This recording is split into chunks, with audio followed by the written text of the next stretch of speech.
મિત્રો, શાસ્ત્રોમાં મહિલાઓને લક્ષ્મીનો દરજ્જો આપવામાં આવ્યો છે. એવું કહેવાય છે કે જો ઘરની સ્ત્રી નિયમિત રીતે રોજ પૂજા કરે છે તો તેના પતિને તેનું ફળ મળે છે અને તેના અટકેલા કામ પણ થવા લાગે છે. આ સાથે પતિની પ્રગતિ માટે પત્નીઓએ દરરોજ સ્નાન કરવું જોઈએ અને કંઈ પણ ખાધ્યા વગર તુલસીની પૂજા કરવી જોઈએ અને જળ, ફૂલ અને ચોખા અર્પણ કર્યા પછી પતિની સમસ્યાઓ દૂર કરવા માટે પ્રાર્થના કરવી જોઈએ. ત્યારબાદ દરરોજ સાંજે તુલસીના છોડ નીચે સરસવ અથવા દેશી ઘીનો દીવો પ્રગટાવવો જોઈએ.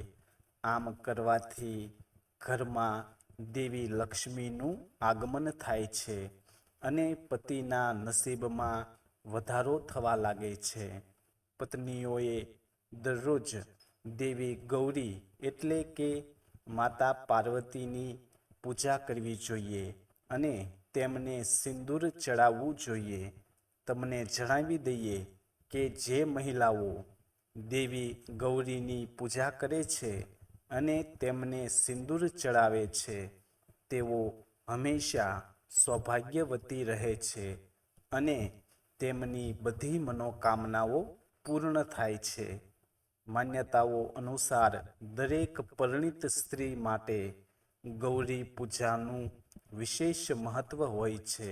દરરોજ દેવી પાર્વતીની પૂજા કરવાથી પતિનું સૂતેલું ભાગ્ય જાગી જાય છે અને તેને વ્યાપારમાં નફો થવા લાગે છે.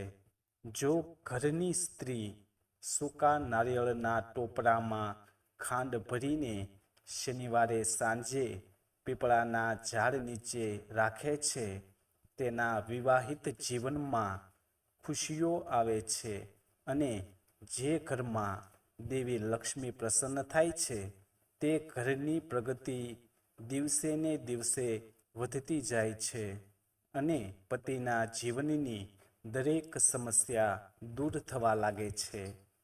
આ સિવાય ધાર્મિક માન્યતાઓ અનુસાર ઘરની મહિલાઓએ રોજ તાંબાના વાસણમાં પાણી ભરીને આખા ઘરમાં છાંટવું જોઈએ. તેનાથી ઘરનું વાતાવરણ શુદ્ધ રહે છે અને કોઈ પણ પ્રકારની નકારાત્મક શક્તિઓ ઘરમાં રહેતી નથી, જેના કારણે પરિવારમાં સુખ સમૃદ્ધિ વધે છે. અને સ્ત્રીઓએ સ્નાન કર્યા વિના રસોડામાં ન જવું જોઈએ. આવી રીતે સ્નાન કર્યા વગર રસોડામાં જવાથી પતિના જીવનમાં દુર્ભાગ્ય આવવા લાગે છે. તો મિત્રો, આજના વિડીયોમાં આટલું જ. તમને આ માહિતી ગમી હોય તો આ વિડીયોને લાઈક, શેર અને સબસ્ક્રાઈબ કરવાનું ના ભૂલતા. જય શ્રી કૃષ્ણ.